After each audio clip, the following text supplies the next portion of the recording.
Okay, this is now the 5 Minute Tarot for the 12th of June 2017. And today's subject is kind of an idea about what's going on. And I think if we have a better or a more correct or more complete idea of what's going on, then we're going to be able to make more sense of cards or to answer people's questions better. And I'll get to that in a minute, because I want to tell you first that I uploaded yesterday, 3.5 hours of video to the johnstarotcourse.com website. This is a membership site. Some people bought or have bought the tarot course, home study course. And so I put together some extra material for those people. So if you've bought the course and I haven't already let you know, send me an email and I'll give you the information. But all you need to do is just go to the site and log on, and you'll find at the top there's a link for horoscope spread, and you'll have access to all the videos there. Excuse me, scratching my nose. Okay, so this idea of telling or discussing a bit about what's going on, what's really going on with life, was occasioned by somebody on Facebook who wanted to know. People talk with tarot cards about how it's important to cleanse the deck, right? So, and a common practice is you burn some sage, and then so the smoke coming up from burning sage, and you run the deck through run the cards through the smoke, and this is supposed to cleanse the deck, and if there's negativity in the deck, it gets rid of it and it makes them pure and so on. And so you get better readings because you're not dealing with negativity from the past, let's say, or you're not dealing with negativity, period, because you've cleaned the deck in some way. So somebody wanted to know, okay, he wants to cleanse the deck. Can he use sandalwood and not sage? So I'd like to deal with that question and answer it this way. But I need to tell you a couple of things first, just to make so you get the point when I eventually get to it at the end. So, studies have shown that something like 50% of the delays at airports are caused because you're not allowed to take fluid into the departure lounge, and certainly not onto the plane unless you bought it in the departure lounge. And it's not so much the amount of fluid that you've got, it's the size of the container. So if you've got like a 1 litre container, you're only allowed a quarter of a litre. And if you say, yeah, but there's only like a quarter of a litre of fluid in this container, why can't I take that? It's nothing to do with the amount that you've got in the bottle. It's the fact that it's in a 1 litre container. So that's the problem, and it causes a lot of delays at the airport, and it's awkward for the staff and it's bad for passengers. So you can look at that problem as being what somebody called an engineering problem. So we've got this outer problem, the bottle and the size of the bottle. So you could solve it by having more people checking, right? And you build some more lanes you can process more people. But it really doesn't solve the problem. You could have new scanners and all the rest of it, but maybe what you do, the real solution is to change the behavior of the passenger. And so if people didn't have 1 litre bottles, half the problems or half the delays are gone. So that we have the idea that there's the outer problem and there's the inner solution, or the inner change that either removes a problem or solves a problem. And I think that's what readers can think about when reading cards. And I have this neighbor who is always trying to control conditions. So it's hot here, or it's kind of hot here at the moment.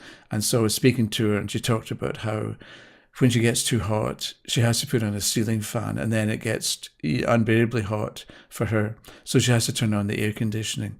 So this is using energy and power to turn the fan and to change and to heat the whole house. She feels warm, but instead of wearing fewer clothes and changing her behavior, she uses tons of energy to cool down the whole house, even though she's only going to be in one room. So there's something about, it's hard to be comfortable, to be relaxed if you're always trying to control the world, or in this case, it's a small part of the world because it's the house that she lives in. But she's still trying to control the atmosphere in the whole house, even though she's only going to be in one room. And you might recognize yourself or your own behavior to some extent in this example, because people generally, we tend to focus on the outer conditions instead of the inner ones, or instead of what's in our head or what's in our mind. And we can think of what's going on in our mind, our beliefs and ideas and our thinking, as the inner truth or inner reality, or actually reality, which I think I'm going to get back to that tomorrow. Okay, so I have this relative, it's my sister-in-law's son, who's got a bad back. His name's Richard. Okay, so he's got a bad back, and instead of doing a course of exercise, he's been following the instructions. I think the doctor's name is Cerna or Cerno.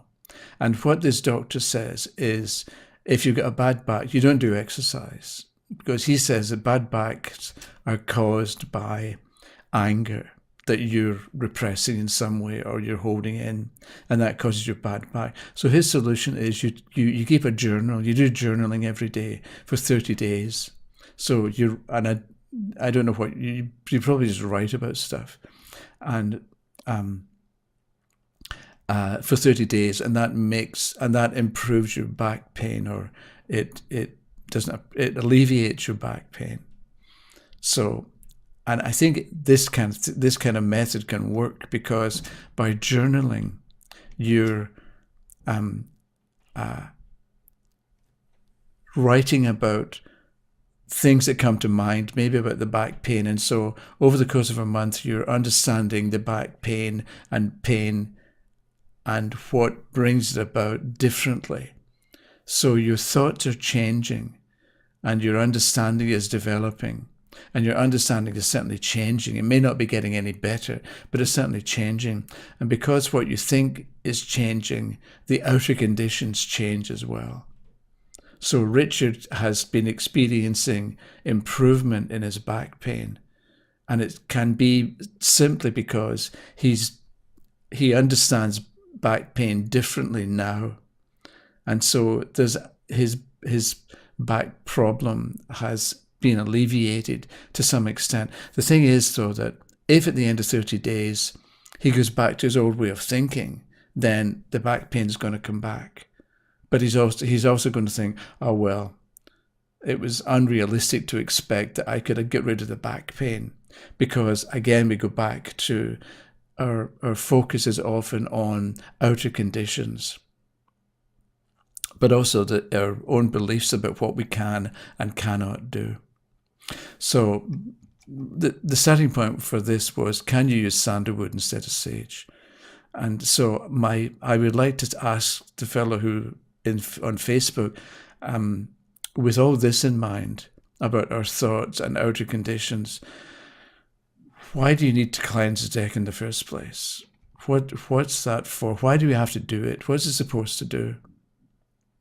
I personally never cleanse the deck, but I don't have crystals and burn incense and pray before readings, and so I sort of, because the thing is, I think if your inner self is correct, or if you're in harmony with the tarot, or you believe that we can be in harmony with the tarot, what more do you need than that? So my question is to the person is, Why do we need to cleanse the deck in the first place? We can have the idea that it retains negativity, but that's again looking to the outer condition and taking our thoughts and imposing our thoughts on the outer condition. Whereas if we change our thoughts, then we don't need to deal with the outer condition. We don't need to control the outer deck. So if you, the person who asked me the question, if you want to use sandalwood, go ahead. If you think using sandalwood or doing some kind of cleansing is important, then it's important. Because somebody said thinking is perception. So if you think it's cold outside, then it's cold outside, because that's your experience of it. And that's going to be your experience. You'll go out and feel, well, it's not as warm as I thought it was. But we don't need to be always focused on, or even basically focused on, what's going on outside us. We don't need to focus always on outer conditions. But if we examine our thinking and what we believe and the thoughts that we have that are contributing to ongoing problems, and make some changes with how we think, then it's what I've mentioned before, it's cause and effect. There's not much point in trying to change the effect if the cause remains the same. So focus on the cause, make some changes there, and you're going to automatically get a different effect. So if there's something you're not happy with, big or small, look to and make some changes to do with the cause, and you're going to get a different effect. Okay, there's a couple of other points I'd like to make, but I've probably gone on long again, so let me do it tomorrow. I'll see you then, okay? Bye-bye.